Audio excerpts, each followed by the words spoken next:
So many of you have started using the Mail app as your default app on your laptops as soon as you started using these, whenever you started using laptops at Damascus.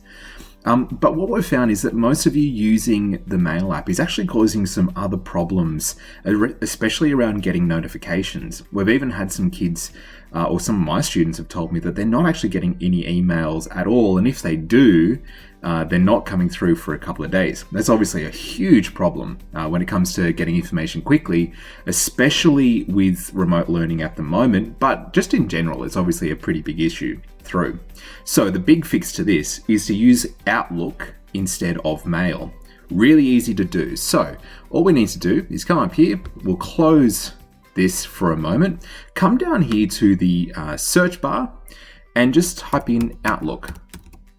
Should be the first thing that comes up, and we can just open that up. Might take a few seconds, and it might actually ask you to log in as well. You just need to use your regular login details for that. Now, there's a couple of other things that I want you to do. You come down here to the taskbar and right or double click on that and pin it to taskbar. Okay. Now that means that even if we have Outlook closed, the Outlook icon stays there, and whenever we want to check our emails, you just click on it and it will come up. The next thing that we need to do is, if your Mail app is still sitting there on the taskbar, just click unpin from taskbar. So the exact reverse of what we just did with Outlook. And the last thing that you can do is, if you come here to the search bar, type in settings. Again, it's the first thing that comes up. We should be able, it should come to this screen. If you type in email, what you do is you come down to choose a default email app. For me, I've already got that set as Outlook, but if yours is saying Mail, click on it and come down to Outlook 2016. The reason that you want to do that is that whenever you click on an application that asks you to send an email or to check your email, whenever you do it now, it will always get you to check in Outlook and not in Mail. So it's always going to be that way. The best thing about this, or one of the really, really helpful things about using Outlook in this way, is its calendar. So obviously getting notifications through quicker is really good, but the calendar is really, really good as well. You'll notice here, I've got an awful lot of things in here, but that's because the Outlook calendar actually works with the Teams calendar as well. So if your teacher sets a new class, it will automatically be generated in your calendar here. So you should be able to see what you have for the day, but it'll also send you a reminder that that class is coming up with 15 minutes to spare. So that means that no matter what classes you've got on, you'll always be reminded of where you should be so that you don't miss any classes at all.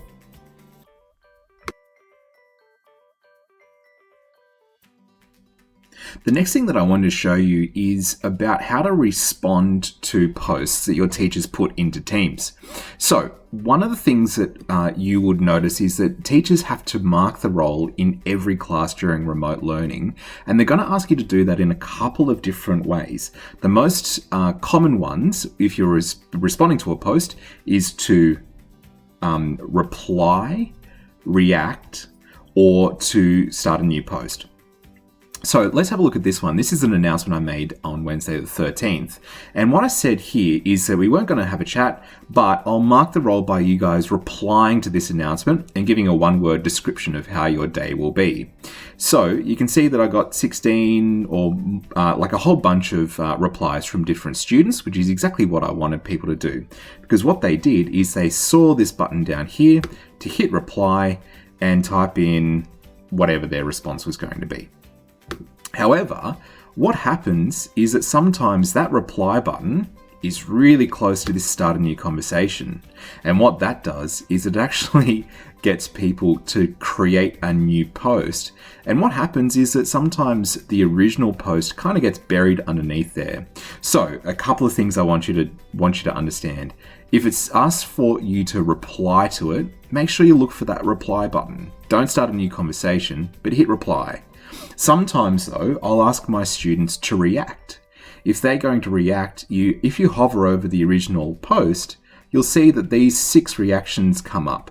So you can actually show how you're feeling about that post by liking it, loving it, having a laugh, whatever. You could react sad or angry, but that might get a bit of attention from your teacher as well. The starting a new conversation thing is probably not what your teachers are going to ask. So please try and make sure that if you've got a question about something, you reply to it here, because if you're asking that question, some other people might have that question as well. One last thing I'll say about this too is that if you want to get the attention of your teacher, you can actually hit reply. So let's say you've got a question and you wanted to ask your teacher that question. Instead of typing in a question here, as a teacher, I won't automatically get a notification to say that. But if you want to get your teacher's attention really quickly, if you use the @ symbol, this is just like in Facebook or on Instagram, and then type in the teacher's name, that will send them a notification straight away so they can come in and answer your question really, really quickly too.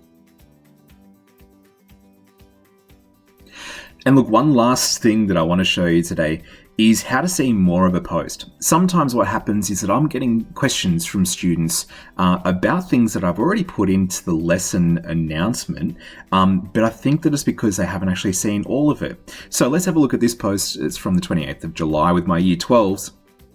There's some information here, but it doesn't show absolutely everything that's going on.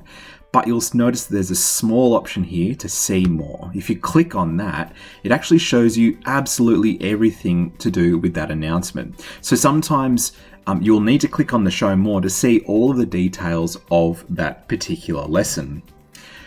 It sometimes might not say see more or see less, but it might actually say see replies from this number of people as well.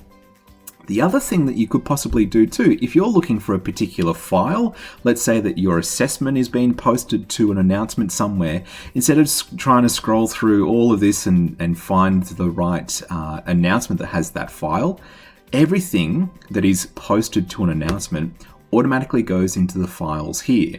So all you need to do is click on here and you'll see everything that has been posted by your teacher. If you wanted to see it in a different order, you can actually order it newer to older. So this will actually give you the most recent thing first, and then everything older than that after there. So it should be a fairly neat little tip that'll help you find what you're looking for really, really quickly.